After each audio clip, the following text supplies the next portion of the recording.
Bimana na Goma ezaki Fally Ipupa. Na très populaire na Goma. Les Sikano sont le tchara makolo watu batondaka mvuluzi safu. C'est comme ça que comme Bimana na Goma pour éviter embouteillage mambo ebele juste très populaire ici à Goma. Donc on a retia pena libaya moyi nos anga tiena lié.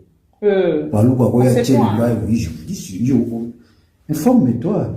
Voilà, avec l'honorable Safo, fin de l'émission, nous sommes là. Le combat continue. Mikolo Babinganga Savimpi. Mais il y a aussi votre nom dans les prochains gouvernements. Nakota na Boui, Lambalia, Boyate.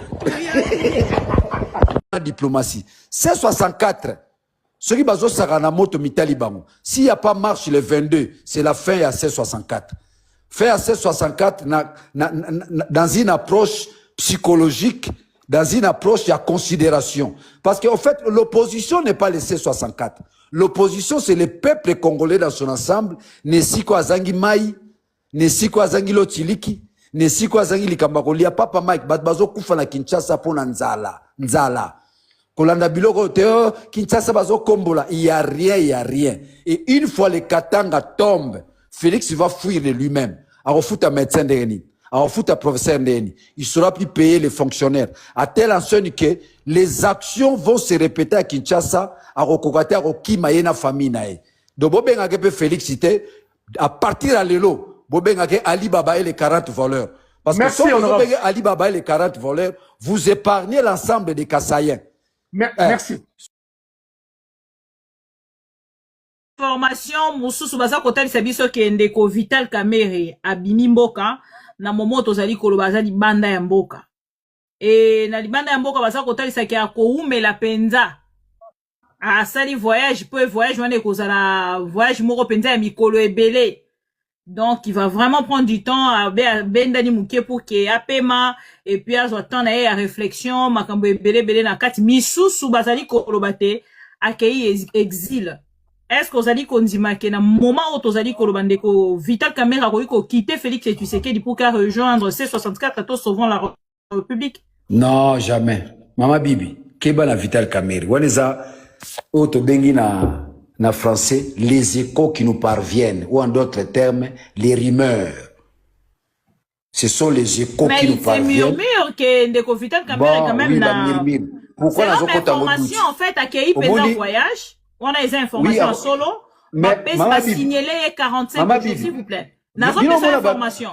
Va signaler 45 jours pour na kovanda libanda. Et na ba information. Ndenge tozui a senga kimbongo na e pa ya Félix Tshisekedi.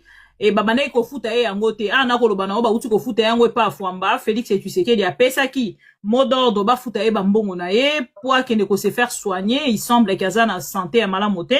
Et tant wabimi libanda information e koti wana sikonde to koti na itse mur ke akei koti kana na exil kala mingi ta ko sala sortie médiatique na e pour couper sa position na likambo etali changement ya constitution ozo croire na yango mama bibi bino mona ba Vital Kamere baza suba jeune ba koliti ba okene ba 70 nous autres temps ozokola ta biso ne tozabo ata muto azosekango 30 kg nous autres temps bozokola e koma na makambu nango ba Vital Kamere bazana ba santa malamu nisute bazokola eza suna age to ebaka Vital Kamere il y a 10 ans il y a 20 ans ozola nanga mais na biso ezana batumi balé na mboka oyo ngana kota bango duti ba bana misala Félix eza Kamere na Jean-Pierre Mbemba pona nandima ngaza Saint Thomas mkona koyoka sali déclaration na ndimi dire qu'à exil je ne pense pas.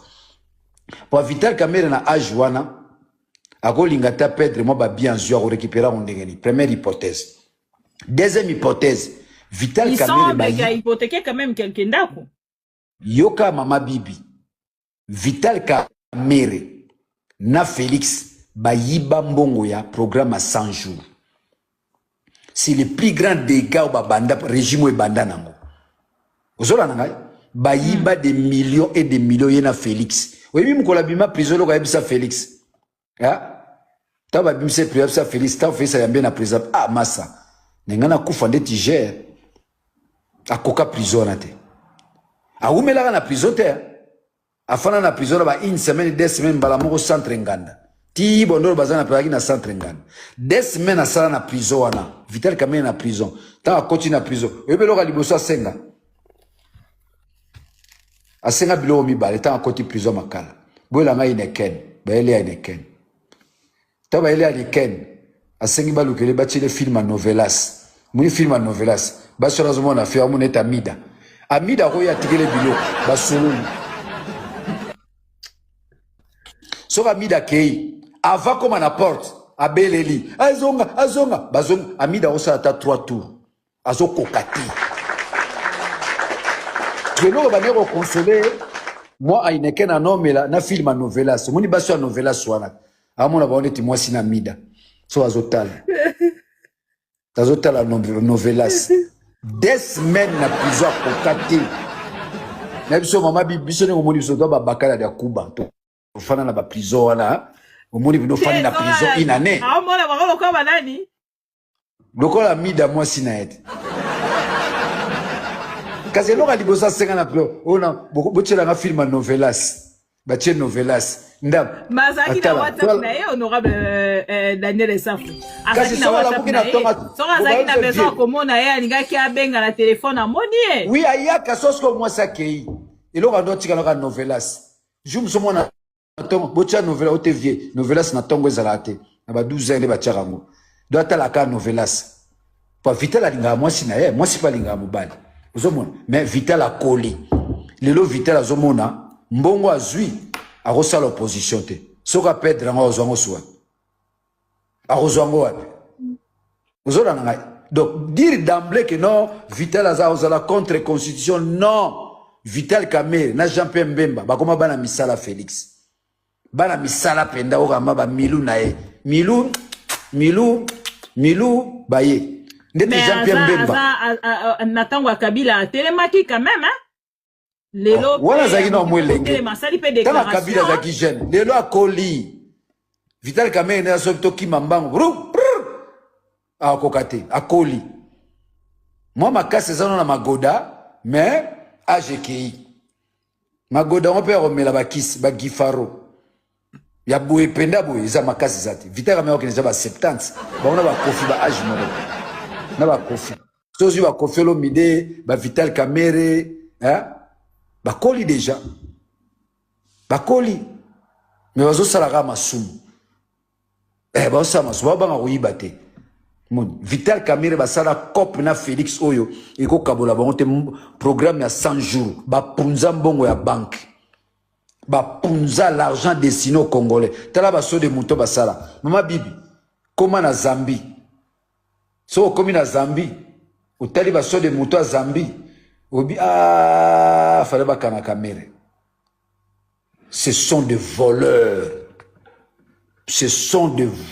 na biso avec V majuscule au baxina S na suka foza na pluriel pour les aliboke ba voleur Félix Azamu Jibi programme à 100 jours et puis faut bango mutabandi ko dénoncer comme député c'est moi oui ba traiter ngani Amélie Diamba bolanda ka été na loba il y a une émission na loba mama mida soko moni ba bombe na sambe toko bimisa toko komiso mwasa lokumu soko yebe mission ezali na bandi ko dénoncer programme à 100 jours ti na suka yoko reverser ba okangae donc et comment qui tellement grave ba yo kandina Félix mwana mayo keneka prison robima yo moni mutakoti prison ba sambisie a commis na prison non c'est un père de famille il peut pas voler nini mais to yeba penda ya solo ki muibi yango ezali na ndeko na bombo kazali moni bino baluba ote mbongo soko yeka to kabolaka après to raisonner après moni mutaloba vérité yeto olimbisa pour la vérité na loba Nicolas Kazali to olimbisa so to zimboka to zoeta consultant to bengane pendate pour oyo lobaka vérité allez tangela so ba bibi mususa ndo abondo tanga oka ka chibango kalala topin wa beu